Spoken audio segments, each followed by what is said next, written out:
All right, we're going to go ahead and get started here. I want to welcome everyone to the ADP Branch Payroll and Hierarchy Training. I am Michael Nelson, Director of Learning and Development out of the Frisco office. I will be joined by some subject matter experts here.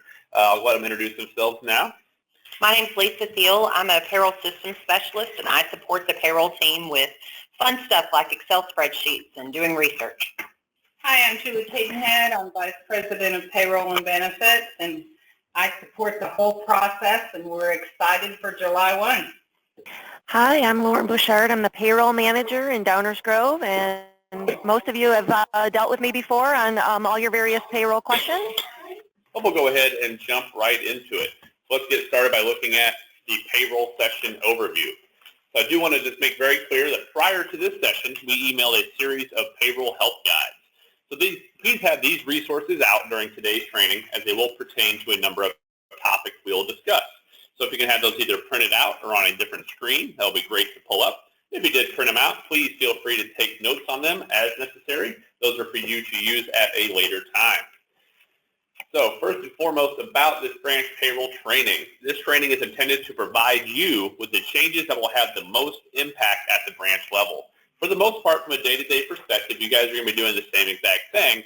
There are just going to be some differences as far as payroll goes, and that's what we're here for today, to review those so that you understand what's actually changing.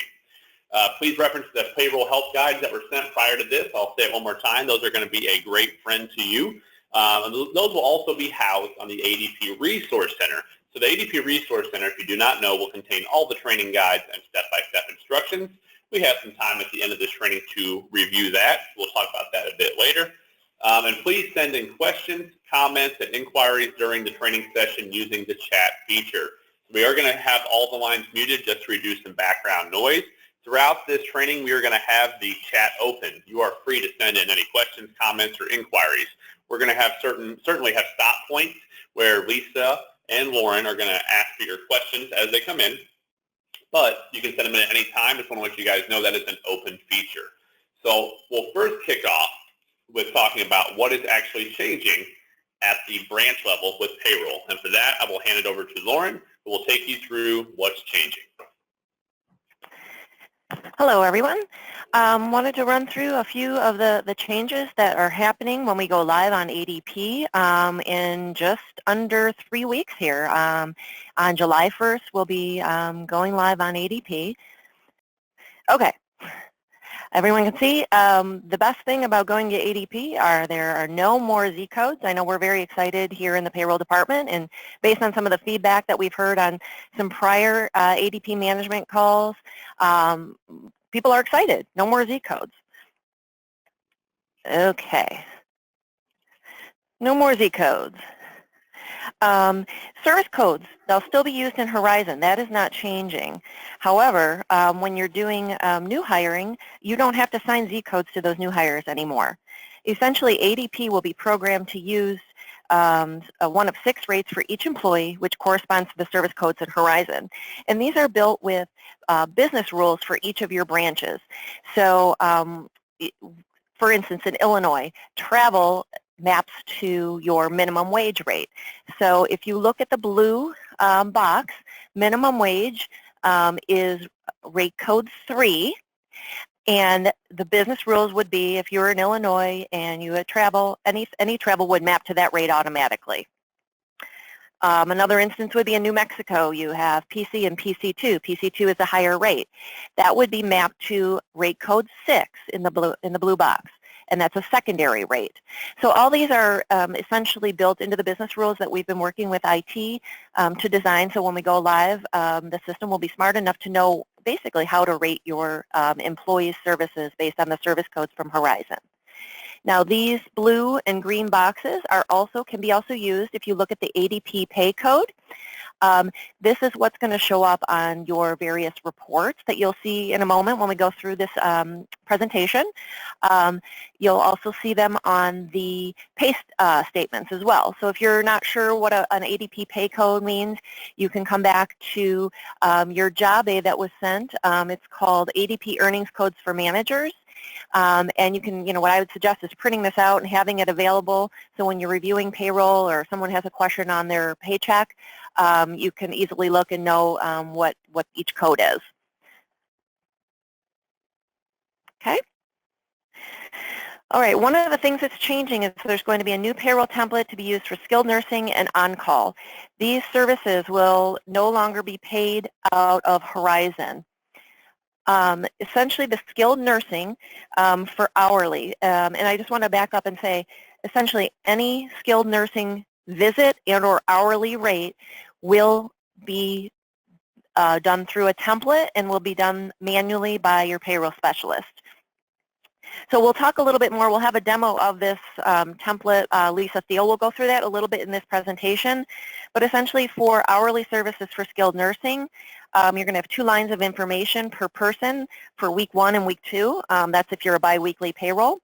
Again, you'll follow the template across the page, enter the hours totals for the timesheet for each person by each week.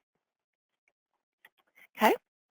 Also, too, there'll be, for skilled nursing, they will be a template for your visit information. And again, Lisa Thiel will go through that in a few moments to walk you through that process. Also, too, on-call. On-call will no longer be entered into Horizon for the 3 on-call service codes. These will be done completely manually through a template that we'll run through with you on that. So as of the 16th, the 3 Horizon codes for on-call, which are OSTE, OSTW, and OSTH, will no longer be available within Horizon to use to key because we have this one-off manual process. Now, speaking of skilled nursing, even though we have a manual process to pay the skilled nurses for the visits and hours, if you key your own payroll, you are still going to key in the SN codes into Horizon, and this is for billing purposes, so we need to make sure it's still in Horizon so that we can bill and get money for our services that we render for those services. Okay, and that's a high level. I'm going to turn this over now to Lisa Thiel, who is going to go through live demonstration of some of these template changes for on-calls and skilled nursing visits and hourly. Hi, everybody.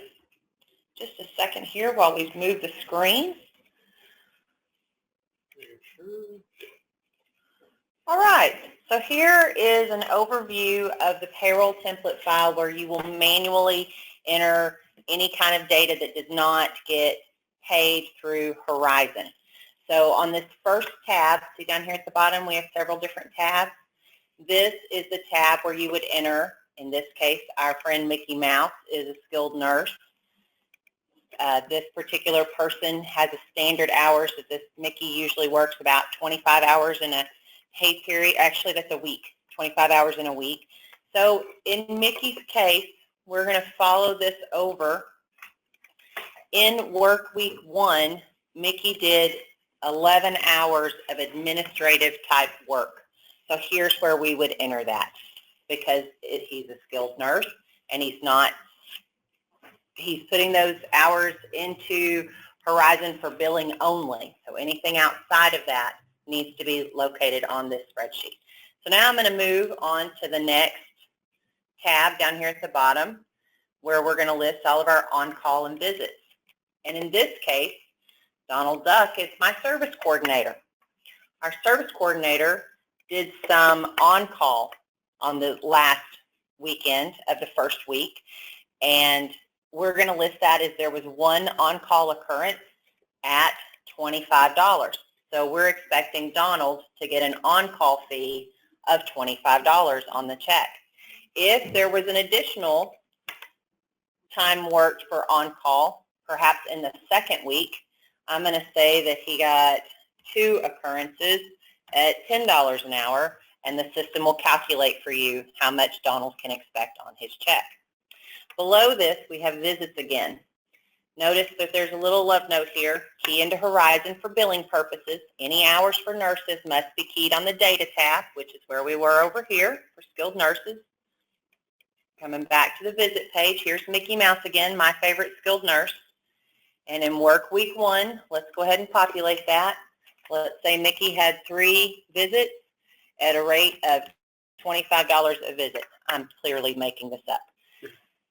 So on work week 1, there's a total of $75, and on work week 2, there's a total of $150.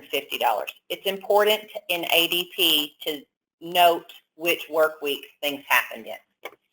There are some extra tabs down here at the bottom. This one's for mileage. So if you have someone who is not in the Horizon or Concur system that needs to be paid for mileage, they would be recorded here. So let's give Walt Disney 120 miles. Those are errand miles. If I wanted to give him travel miles, I just populate it in the travel mile column. It's pretty easy to use. It's a pretty simple spreadsheet. But we need it all laid out on these different tabs because I'm going to pull back the curtain for just a minute and say that there's extra data populated in here that's hidden that will allow your payroll specialist to strip it down to the basics in order to create a spreadsheet that can then be uploaded into ADP. So if you will populate this data, then your payroll specialist will have that available to upload. This is our last tab, and it says travel for skilled nurses. So for any skilled nurse who goes out and travels, let's say that this particular skilled nurse traveled 8 hours on the first work week and another 10 on the second. I'd need to make sure that Mickey was keyed in here. I want to make sure that the right name's in the right place on the right work week, on the right everything. That's very, very important. And that's pretty much it. It's a pretty simple, straightforward template. I'm going to try to lock down all these fields, but I want to remind you that up here in red it says please don't delete anything. I'm going to pull back the curtain again and show you why. Here's my hidden, oh, let's see if I can get it. Here's my hidden fields. Oh, it doesn't want to because I merged. Different tab. Yeah, maybe. Let's see. Unhide. Here we go. So here's the things that are going to help your payroll processor, are these file numbers. In ADP, we have both an EMPL ID, which is an employee ID, and then we have an individual file number for each person. So if I were to write over the top here of Donald, not knowing that these 3 things are there, and write in Minnie Mouse, I can wreak havoc upon my payroll because I think I'm paying Minnie Mouse when in fact I've typed over Donald Duck's number and ADP is going to pay at the file number, not on the name. So please don't type over anything whenever you're census data. Please just add to the blank spots on here. Okie dokie. All right. So that was kind of a walkthrough of the template. So we did have one question come through, but we did kind of go over the first 2 things that are changing, and we walked through the new payroll template. So at this time, if you guys want to use the chat feature, let us know what questions you may have or any feedback as far as what do you guys think about the first 2 changes, any feedback on the payroll template. We'll go ahead and mute the line for a moment and allow you to send in any questions, chat, or comments.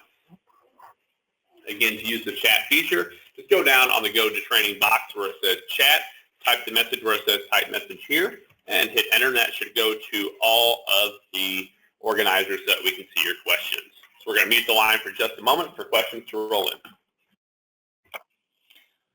All right, we had a great question come in. Is the template customized by branch, and when will we begin to use this? You will begin to use this template whenever your payroll specialist sends it out to you with the first payroll in ADP. So we're looking at the very beginning of July as the end of June approaches and pay periods come to a close. Anything that's paid in July is going to be paid out of ADP. So these will be sent to you. If we know the names of the skilled nursing, we'll pull a report and we'll see if we can find that in payroll. And if so, then we'll populate that. But things happen and one-offs happen. So if you don't see the person you're trying to pay on the list, add them to the bottom and be sure and let your payroll specialist know, hey, I added Minnie Mouse to this spreadsheet and I want to make sure that she gets paid. Make sure that her file number gets updated, please. And just have an open dialogue with your payroll specialist on the spreadsheet and as we get moving into ADP. And one of the questions that came in was, is this how we'll be paying our nurses for the home visits as well? Essentially, any skilled nursing visit or hourly rate that uses an SN code, service code within Horizon, will now be paid using one of these various templates. They will not be paid through Horizon. Now remember, you still have to enter them into Horizon if you key your own payroll for billing purposes, but essentially any pay element that uses an SN service code would go on one of these templates. There was also a question on on-call, that there's different rates for, a weekday versus a weekend or holiday. And I believe, Lisa, you would just add another row if an individual had, 3 weekday on-calls and 2 weekends, you would do 2 separate lines with the 2 different rates reflected on the template. Absolutely. Good question. There was a question that came in about the template. Will the file numbers be populated specific to your branch? Yes, we intend to run reports, and if we're able to populate that data, we certainly will. But if you have anybody who we missed on our report that you want to make sure that you add them to the bottom of the list and communicate that with your payroll specialist that, hey, I just added this person to my template, be sure that you populate their file number. But yes, the hidden data, it is there to populate the file number so that we make sure that we support the branches as much as we can and give as much data as we can on that. All right, so other questions we have? One of the questions says, we are discussing skilled nursing. Is the same template, are the same templates going to be applying to home care aides? No, these templates are for skilled nursing, any individual that uses an SN code within Horizon. Home care aides are not going to use these templates. We have a great question here on the template. Is the mileage tab used for service coordinators also, or for skilled nursing only? Can you click on the mileage tab there, Michael? I certainly can. Thank you so much. Yeah, it's absolutely fine to add anybody on here who is not being paid their mileage through Horizon or Concur. So if you have a service coordinator with mileage that is not being processed through Horizon, then yes, please add it here. That's the absolute way to add it. And this template will come to the branches from the payroll specialist at the end of the pay period with data populated. You're welcome to add to that data on this spreadsheet.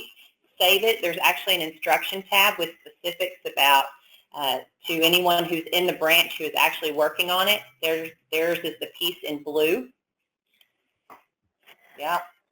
And then you'll save this template and email it back to your payroll specialist with all these blanks filled in.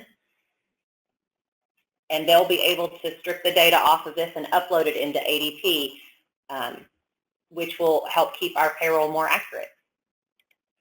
All right, perfect. Again, please send in any questions you have through the chat feature. Somebody asked, I've heard you mention Horizon and Concur a few times. What is Concur? Concur is our reimbursement system we use here. Through accounting. So an agency director may submit mileage for certain kinds of travel through the Concur system. I'm just trying to cover my bases here and make sure that we understand that it's only for people who are not getting paid using a different method. Okay, there's a good question here. What do satellite coordinators need to input on these payroll templates? I would think that the satellite coordinators would need to send their information into their agency director.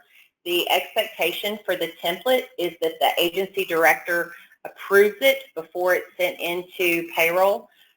You can certainly hand it to somebody to key into, but the agency director is expected to approve it. This is what payroll will be based upon. So I would think that the satellite coordinators would send that into their agency directors to get all this information into the template. All right. Okay, we've got a question here. If the branch enters 1 line per person per week, then how do they enter 2 lines for different rates? Will this confuse the pay week? It doesn't appear there are dates in the spreadsheet. There's one date listed in the spreadsheet, and it's up at the top, and it's the pay period end date. That's actually one of the things that our payroll specialists are going to look at first when you return this to them, is to make sure that the file is accurate. Can you go over to on-call and visits, please? So if in our example, if Donald Duck had 2 different rates for work week 2, let's populate that. Do you want me to drive? Yeah. Okay. I don't mess with your template. You can't break it. So let's give him a separate rate on work week 2. So let's say he worked 5 hours at $15 on work week 2. Then he's expected on work week 2 to get a total of $95. So you would just add to it, is the simple answer. Just add to the spreadsheet in the blank spaces below it. And then your payroll specialist will go back and fill in the file numbers of any data that's needed. All right. Doing great. So the questions have kind of slowed down here. So I think for the sake of time, we will just continue. They said thank you. So for the sake of time, we'll just continue on with the content. Again, the chat feature will be open throughout the presentation if you have more questions. Let's go ahead and continue on. I'll throw it back to Lauren. Okay. As you have seen by now, the payroll schedules are changing. See here. Last week, Tuesday, June 6th, the new payroll schedules and some detailed payroll changes that are happening with ADP were sent to all regional vice presidents and agency directors. If you have not received those schedules yet, you can reach out to your AD to get a copy of that. And if you have any questions, you can always give your payroll specialist or team lead or myself a call if you have any questions on those schedules. What was also sent in this email last Tuesday is payroll processing changes, and these are very specific to your branch. If the way we're calculating PTO changes for your branch, that's going to be in that document so that you know what's going to look different when we go to ADP. Just so you know, pay dates will not be altered for an employee, and it is essential that you send timesheets to payroll as they are received, or you key data into Horizon as soon as possible if you're a non-centralized payroll branch. Because time entries have been shortened on many of the payroll schedules. And that is because ADP is now going to be dispersing our funds and printing our pay statements and our checks. And so they have very specific time frames that we must meet in order for that to happen. Also in that email that I mentioned from June 6th that were sent to the RVPs and ADs, there was a new checklist that we put together that you can use at the branch to basically keep your payroll on track. So for a biweekly payroll, it'll say, on week 1, on Monday, this is what you do, kind of a general guideline of how to basically manage the payroll process and keep it on track to meet those deadlines. Okay. Next slide.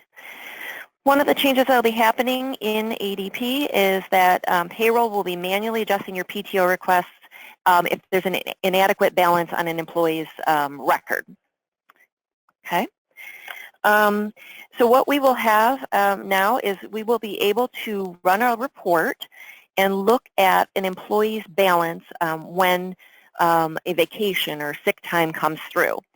And we'll be able to adjust that balance when we see that essentially the employee has not enough to cover the request that's coming through. So for example, if an employee is asking for 8 hours of vacation time, but the employee only has 2 hours that they've accrued, we're essentially going to pay them for the 2 hours, and then the 6 hours will go unpaid. And your payroll specialist will send out an email when this occurs so that you at the branch will know that this has happened, number one, and that if an employee calls and questions something, that you'll have that information as well, and you'll be able to understand and tell them why they did not get paid for their PTO. What I would also strongly recommend is when you get a PTO request from one of your employees, if you could go in and look at the employee record to see what they have as far as a balance, and go into ADP itself and look to say, okay, hey, they only have 2 hours, and if you let the employee know up front, then they won't be confused if they don't get paid for all of their hours if they don't have enough to cover the PTO. Okay. One of the things that is also changing when we go to ADP is that we are now offering payroll registers in place of a pre-processed report. Okay. So essentially, this it's a preview payroll register, and when the payroll specialists are completing your payroll for the week or biweekly, you will get an email that will essentially provide a link for you to go out into ADP and look at your preview reports, your payroll register. Also included on that email will be your SVR, which is something that may look a little different when we go to ADP, when we build it in ADP, but it's still going to contain the same information. We're going to look at certain payroll elements over the last 4 pay periods to understand, kind of your trends for your payroll. So essentially, the email is going to go to the AD. We need the AD to log on and to look at the payroll preview register report. We have also included in the email that Michael referenced in the zip file, the compressed file, there is a guide on basically the branch payroll preview approval process and how to read it and how to look these things over a little bit and understand it. But we're going to go through it at high level on this in this session as well. Okay, so this next slide covers the preview report that you would get when the email is sent out by your payroll specialist when we're ready basically for you to look at the payroll. Essentially in the red box up top, that's going to give you all your hours and all the earnings and your pay rate. So it's a great way, before the pre-processed report really only gave you hours that were keyed into Horizon. This is going to give you all the hours by each pay rate, and basically you'll be able to see any earnings. So if there's a bonus that necessarily wasn't in Horizon, you'll see it under the earnings section of the preview report for each employee. Also great way to look, if there's certain individuals that were supposed to receive a pay raise, you can look at the rate in that small box on the left there. If you can see it, you'll see the rate that the employee is being paid at for the specific hours. So it's a great way to really understand what your payroll is going to look like before we, accept it and move forward and finalize it. Also, too, at the bottom of this slide, there's an example of the branch totals in the payroll preview register, and this is going to give you overall, for this entire branch, not just at the employee level, the entire branch, here's the total number of hours, the total earnings, things of that nature, the total deductions, and you'll be able to understand, okay, my branch, I know my payroll for my branch is about $100,000, each pay period, and you'll be able to look at this real quick, and if you see 200,000, then real quick something's wrong, and then you can work back with your payroll specialist.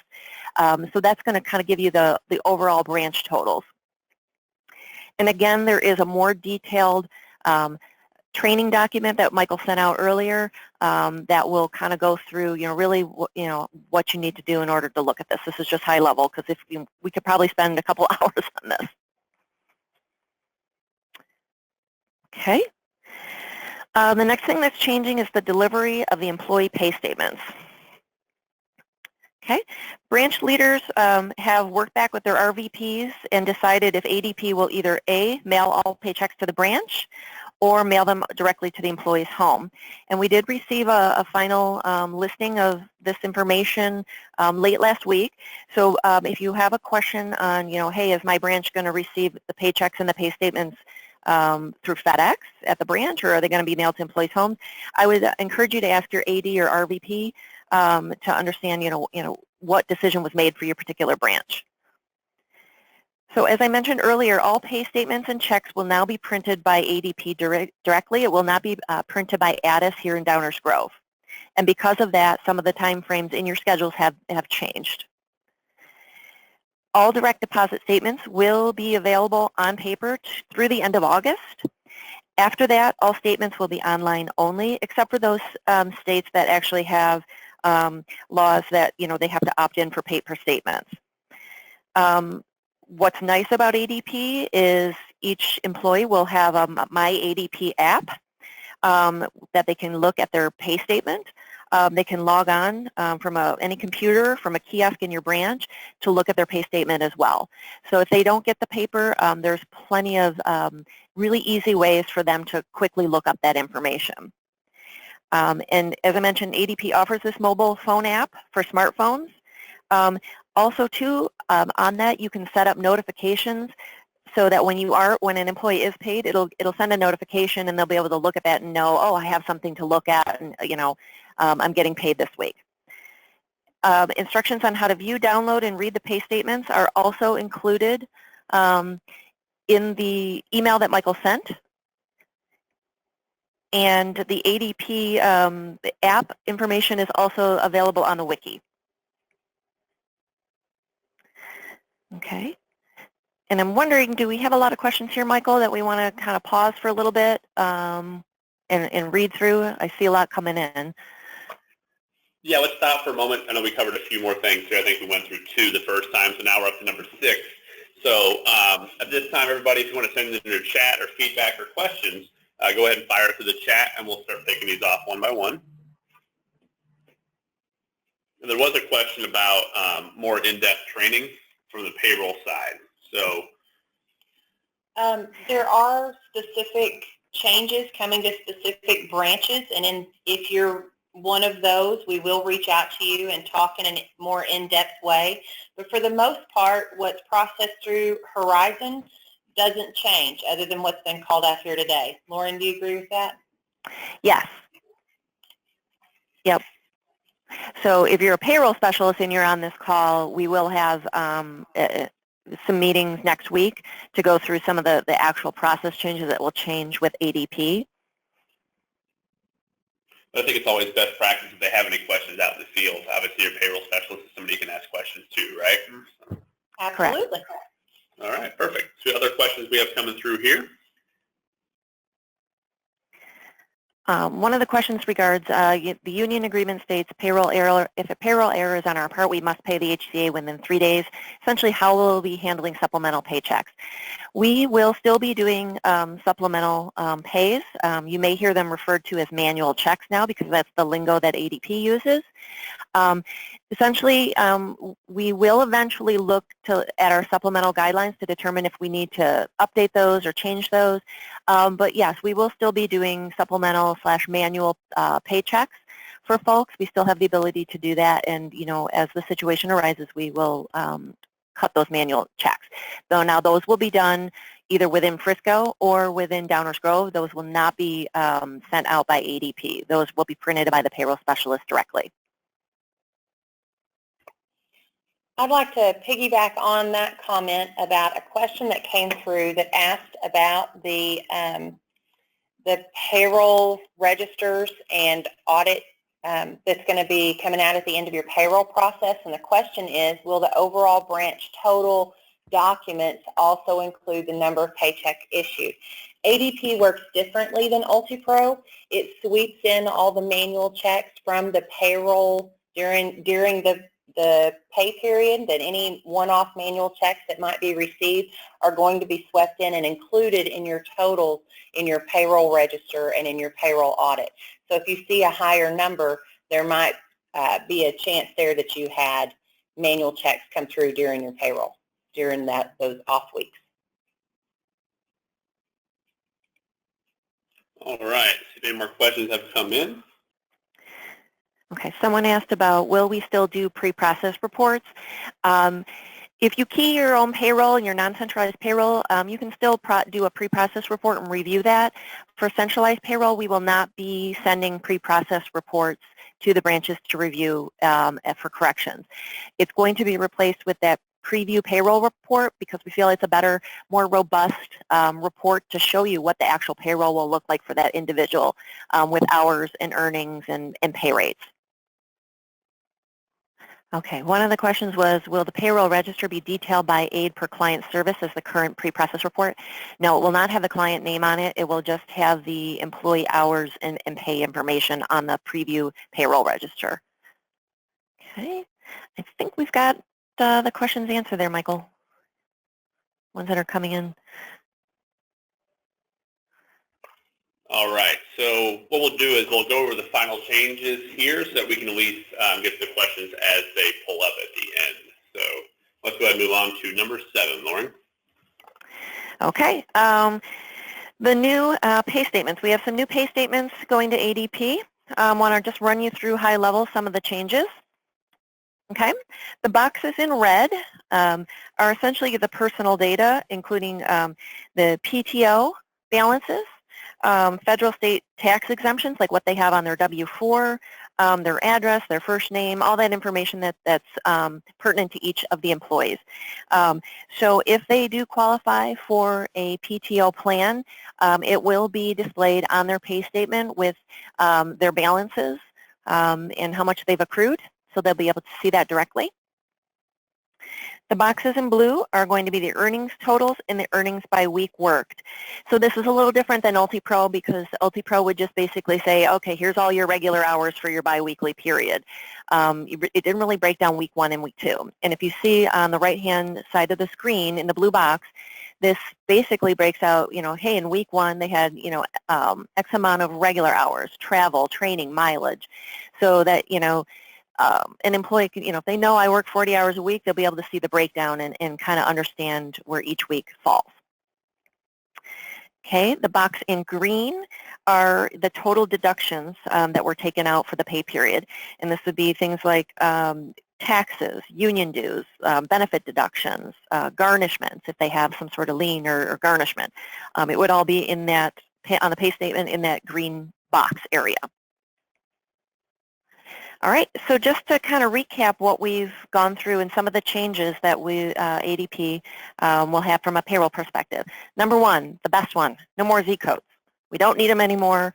The system's going to be smart enough to know what we should rate each service code in Horizon.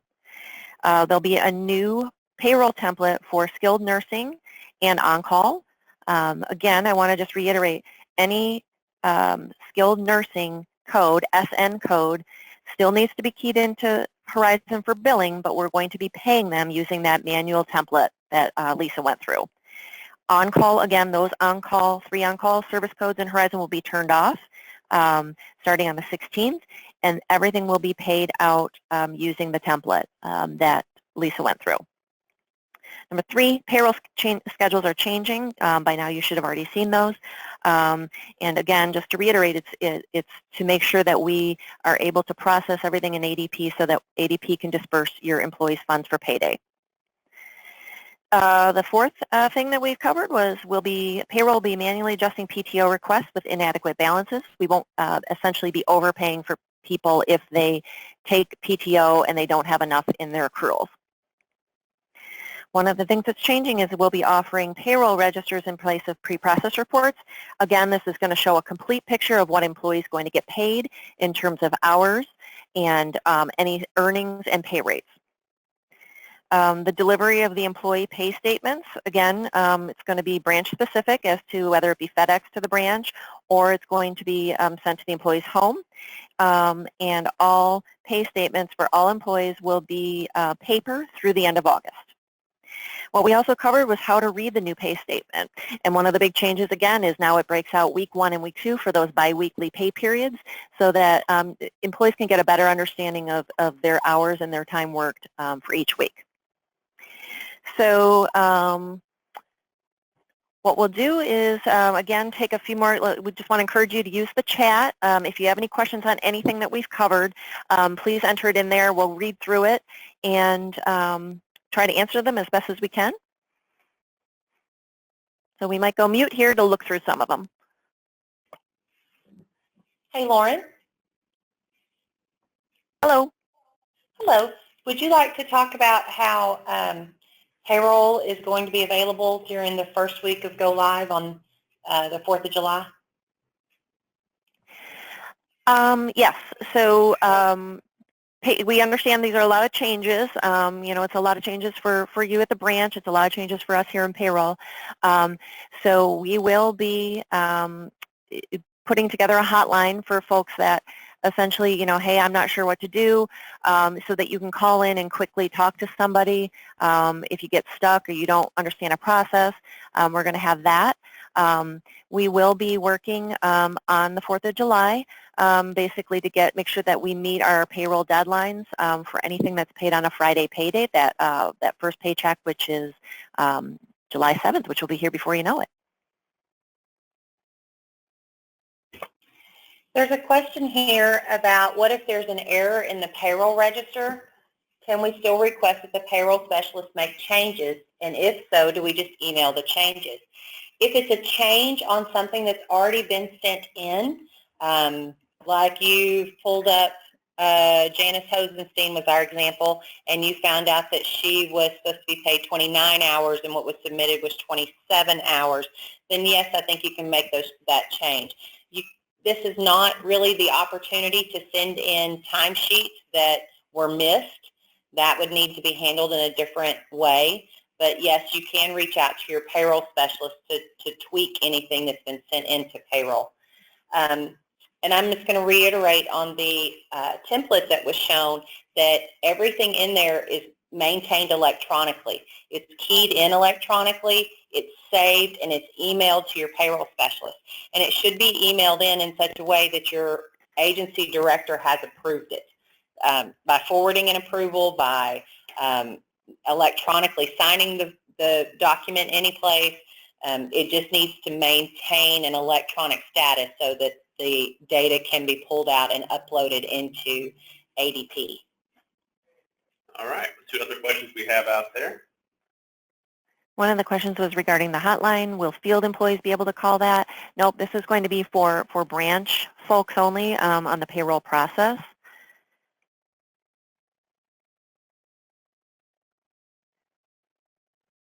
There's another question on are the dates on supplementals to be written for payroll errors. You know, again, we're going live to a new system. We've really tested this very thoroughly, but we understand that there may be issues that pop up from time to time. So if there are payroll errors associated with that, we will do a supplemental/manual check is what we're going to be calling it. Those processes are not changing. Maybe down the road we may look at the processes and the procedures, but for now everything remains intact regarding supplemental guidelines. This is Julie. Let me add a comment to that. I know in some instances the supplemental schedule is almost like a mini payroll where late time sheets or, you know, things that came in and it's bundled up and there may be 15 or 20 checks that are being requested. That is the part that we're referring to going away. Because we have very rigid payroll schedules, you know, we have to retrain our staff to meet the deadlines for turning in timesheets and to ensure that we have everything turned in and ready to go so that we can process it, because we're going to have to hit a stop line where we have to send these for checks. And if employees don't make these deadlines, then they will wait for their check. It's not going to be a guaranteed automatic manual. So it's going to get a little bit more rigid. There will be a form that we will have the branches fill out to submit to us when they need a manual check, and that'll be reviewed and approved so that you know, we've got backup for the auditors explaining why we need manual checks, and that process will be coming to you in communication next week. Thank you. Perfect. And just to piggyback what was asked about help for the field. So if the field is trying to register, in just a moment I will show you the ADP Resource Center. We also have an email inbox, which is adp@addis.com. So that is if you have any questions. But first and foremost, we did create a lot of step-by-step guides that, and especially with the registration process, we have tried to boil it down to the kind of really the least common denominator, the easiest possible steps. So we do have that job aid out there that is supposed to be helping really employees follow step-by-step how to register for that. So keep that in mind. We'll show you that in just a bit. And we'll go back out to the questions, see if we can find any more questions out there. Give us just a moment. Okay, one of the questions that is out there, it said, we've been told we would only be issuing paper checks until August, and at that point we would only issue supplementals on paper. Are we going to mandate all employees go direct deposit by August? So just to clarify, the paper pay statements will only be available through August. A live check is a live check, and at this point there is no mandate for all employees to go in direct deposit. Now your RVPs may look to do a push on to direct deposit or global cash card, but at this point there's not a mandate by the end of August. That's just a paper statement for like a direct deposit if you have a direct deposit. All right, we had a question come in. Are there specific forms to be included in our training manuals, or will the employee handbook be updated with this info? The short answer to that is any kind of new forms that are being published are being emailed out to the branches, and they're also being made available on the ADP Resource Center. Michael, you want to take it away and talk about that wonderful Resource Center? Yeah, actually, we'll go ahead and jump ahead, and I'll show you guys this real quick. Give me just a moment. Let me just jump forward here in the presentation. All right, additional resources. So ladies and gentlemen, your best friend in this whole process is going to be the ADP Resource Center. So there is an external ADP Resource Center that is mostly for our home care aides. And by the way, that's adp.addis.com. It will have every single employee self-service and employee job aid. So the ADP Resource Center is for everything. Here's the new updated look. So Jeremy's on the call. So Jeremy, great job redesigning this. I did a little snapshot here. So really, we have what's called the ADP job aid library. So anything you'll need under the 5 kind of steps of the employee life cycle are right here. So under payroll, you see there's a PTO request form, how to read a pay statement. We have a pay card enrollment form, branch preview payroll approval. That's what Lauren was talking about. When you guys get that email to go look at your branch preview report, this will walk you through how to do it step by step and what to look for. ADP earnings codes. We also included even how to download the mobile app. So we'll keep adding this library as more forms become available. These will all be updated and up to date and constantly updated. So anything you'll need as far as a payroll form or a job aid or training, if it's out to the field, it'll be here sitting in the ADP Resource Center. We also have training guides, employee self-service, manager and recruitment. Anything here for additional ADP resources. Somebody asked about how to register at ADP. Here we have the how to register for ADP job aid. That's very easy step by step, as well as any ADP training videos as well with ESS, manager, and recorded live trainings. And this actual training itself we are recording and we'll post as well. So the ADP Resource Center will truly be your one-stop shop to anything you need, even getting specifics into payroll documents or forms you will need to work in the new way.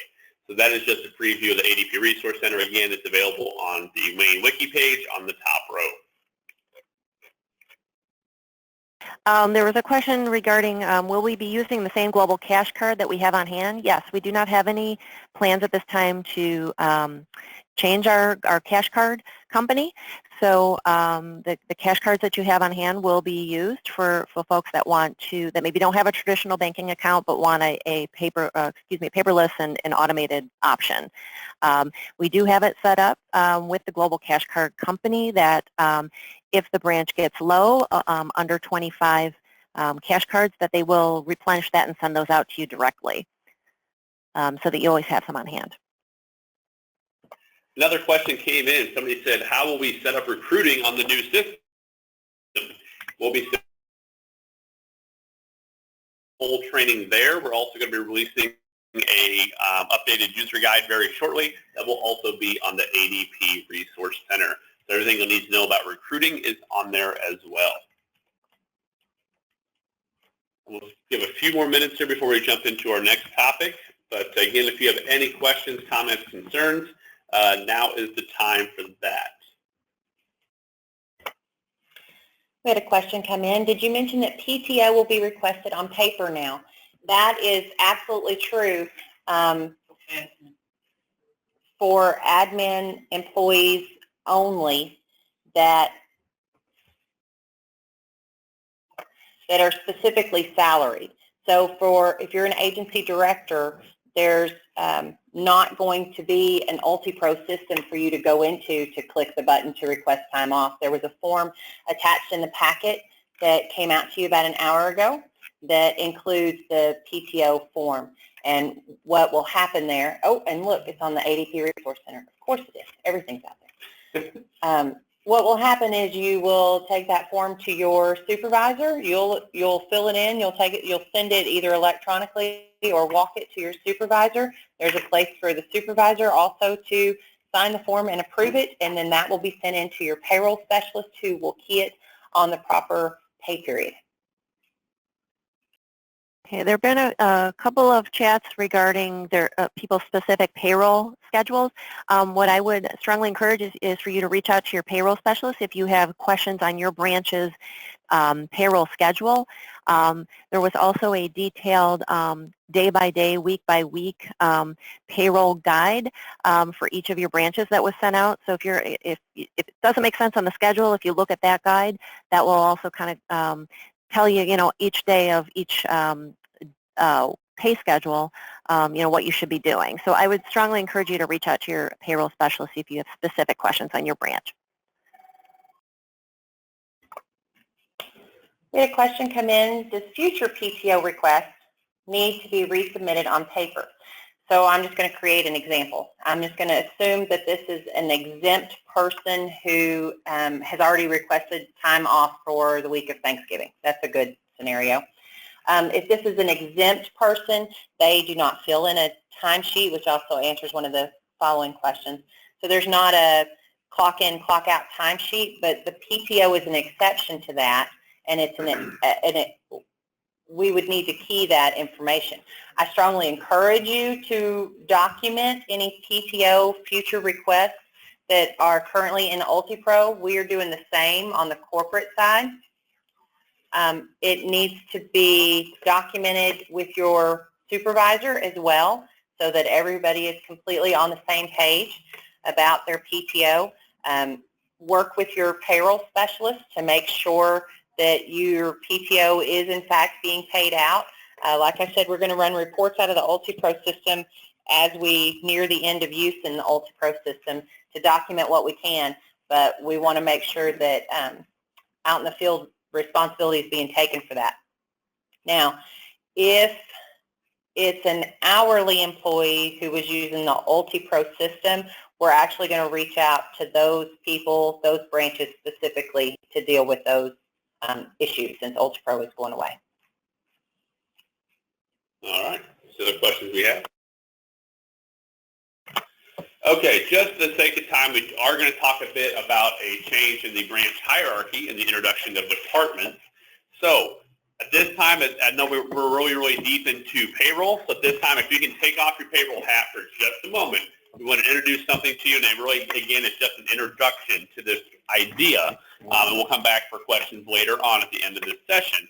I will now refer to Janice Scott to take over the presentation.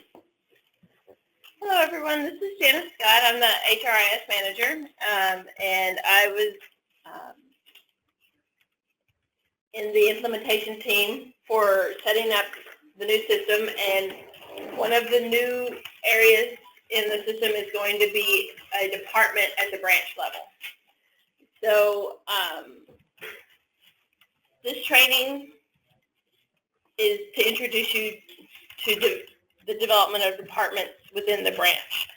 In the past, you were used to just having everything charged to the branch as a cost center, and everything will remain that way, but in the payroll system, for the sake of reporting and for security, we've set up departments to put people in different buckets.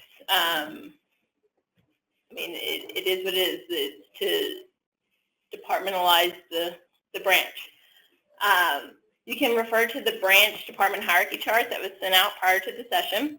I'm going to go over that in just a minute. And this chart is also located under Manager Functions on the ADP Resource Center. And then you can also submit your comments using the chat feature. So I mentioned that we set up departments for security and for reporting purposes, and that's pretty much just it.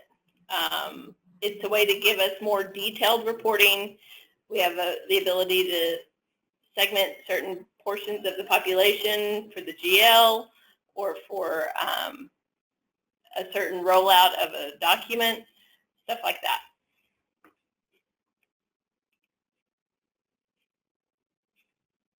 Additionally, in ADP, we also have all employees report to a supervisor. In UltiPro, we were able to, for whatever reason, have people not report to someone.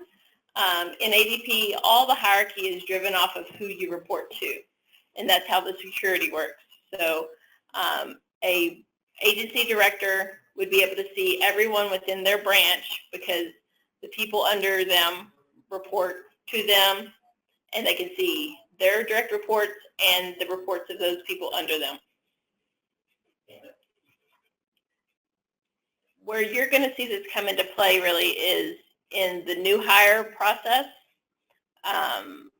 It'll be set up for you on your recs already as to what departments they go to, but when you're making changes like promotions, demotions, transfers, you're going to see the field for department, and you're going to likely have to make a change. If you're promoting someone from a home care aide, which would be in a direct services cost center, to a service coordinator, that would be in an admin cost center, and you would need to change those departments.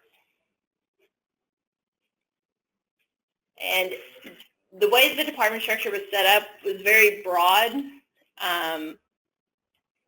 because each branch is operating independently of the others. I couldn't just take the whole company and say, this is where all of this position fall, because you have larger branches that have more admin staff within the branch, and you have smaller branches that just have an AD and a couple of service coordinators and then home care aides.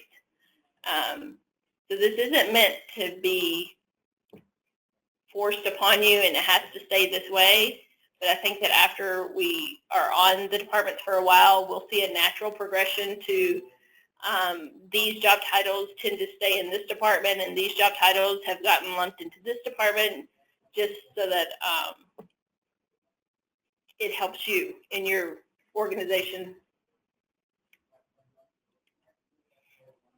So the branch hierarchy starts really with the region, and a region department starts with a 2,000. And then when you get into the branch management, and branch admin, those branch numbers are going to start with a 3,000. And your branch management department is where the head of the branch should reside. So that's where your agency director or your operations manager should be, whoever is the head of that site. Your branch admin 2, or branch admin 1, sorry, is where all of the service coordinators have been allocated. Service coordinators and lead service coordinators are all in branch admin 1 right now. Other miscellaneous office staff like office assistant, administrative assistant, office support staff, those are in branch admin 2. And then branch admin 3, we put more specialized office staff like the director of nursing, community care supervisor, the people that would be over the skilled staff are in branch admin 3. And for now, we're not actually going to change the name of these departments. We're going to leave them as 1, 2, and 3 because we don't want to say that branch admin 1 is the service coordinator department, because right now we don't really know that to be true. We don't know that that's how it's going to be going forward. That's just how we're going to start it out.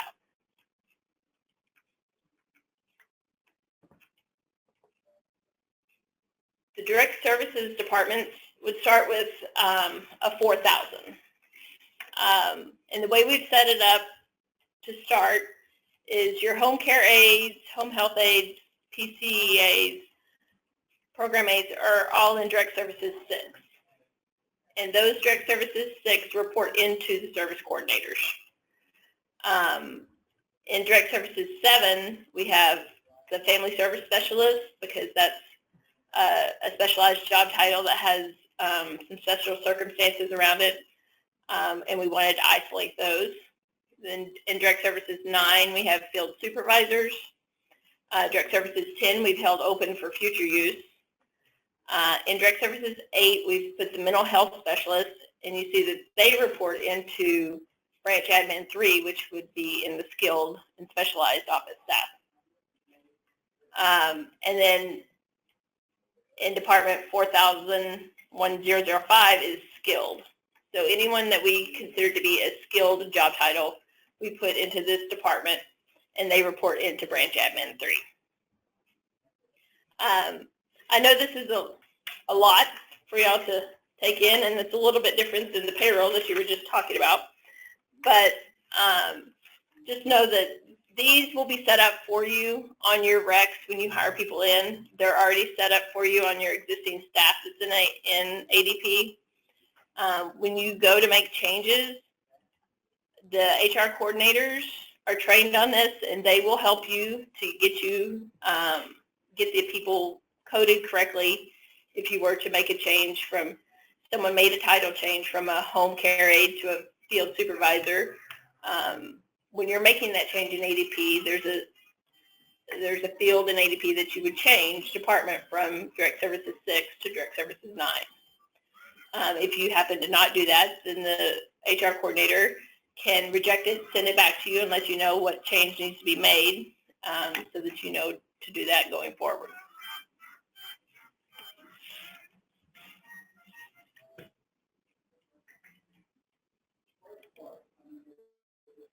So at this time, I can take any questions that anyone might have on branch hierarchy.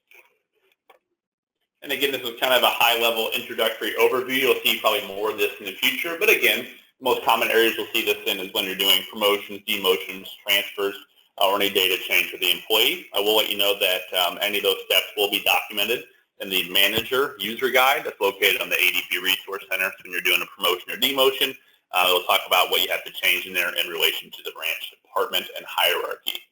So we do want to open it up to questions at this time on either the branch hierarchy, or I'll allow you to put your payroll helmet back on here, or hat, probably more like a helmet, right? And then you guys can ask any questions on any of that. We'll go ahead and use the chat feature, and you can send in any questions, comments, or concerns. So we do have one question already. Will it still be possible for a field supervisor to perform administrative functions billed to the admin line? Yes. The department structure does not affect the GL in any way.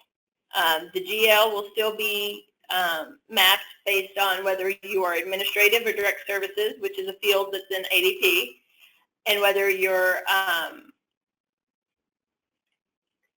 in a branch or at the support center. So it's still going to be mapped to administrative or direct services cost centers based on your branch.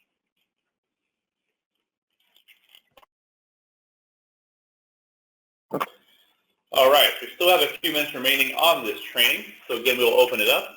We talked about the additional resources here. So again, the ADP Resource Center will be your best friend. Here we have the job aid library. So anything from a recruitment, onboarding, payroll, manager, and employee self-service. Any quick job aid will be there. Holistic ADP training guides are here as well. ADP resources here talking about any informational flyers that employees can use, how to register for ADP. We're getting a lot of questions coming in, guys, from employees about how do I register for ADP, how do I do this? This information is also out there on the external ADP site that any HCA can get to. There's no need for a VPN connection. There's no need to be on a Addis network. That is out there, but their best friend when it comes to the next few weeks is going to be just how to register for ADP. You'll want to use this. This is a simple step-by-step. I think there's 12 steps, all with screenshots that shows step-by-step how to register for ADP. Finally, any training videos. So a lot of this will be under employee self-service. We have manager. We'll soon release the recruiting ones. We also have recorded live training. So if you missed an ESS, manager, or recruiting session, if somebody asked how does recruiting work, well, all you simply have to do is go over here, click on this, and it'll pull up the live session that we did. This will be your greatest friend when it comes to any resource for ADP. especially for payrolls we're talking about today. The PTO request form is out here. The branch preview payroll approval user guide is out here as well. So at this time, I have 11:13 Central Time. I want to thank everyone for their time and attention today. Just a few notes. I'm going to be sending out a post-session survey. I want to get your feedback on what you thought about this session, what you liked about it. We always take your feedback, and it helps us shape future sessions. But for the next few minutes, we're going to be here in overtime waiting for your questions to come in. So please send in any questions, comments. Even love hearing your feedback. Did you find today useful? Early today, we covered the 7 biggest things that are changing from a payroll perspective. We showed you where the resource centers are at, and Janice gave us a preview of the hierarchy for the departments that will be moving into the branches. So at this time, we'll kind of mute the line, let your questions come in, and we'll answer more of them as we stay here in overtime. If you have no further questions and have nothing else to add, you are more than free to head out, and we want to thank you again for your time and attention today.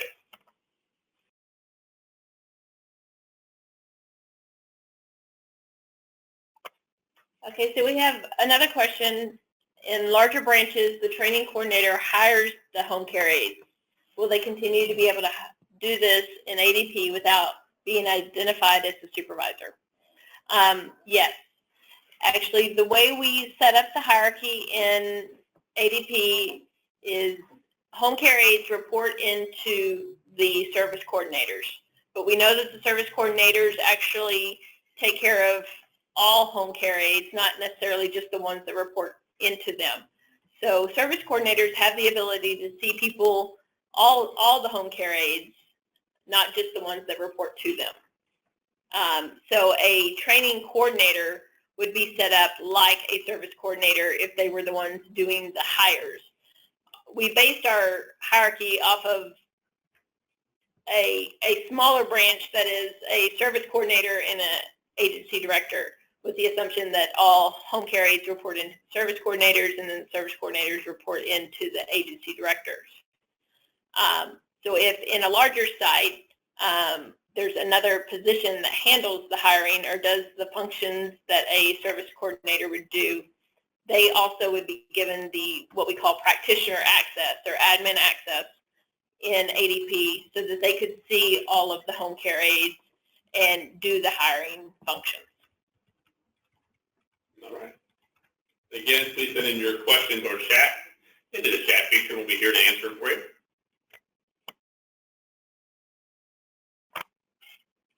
Okay, there was another question about where do QA nurses fit into the hierarchy.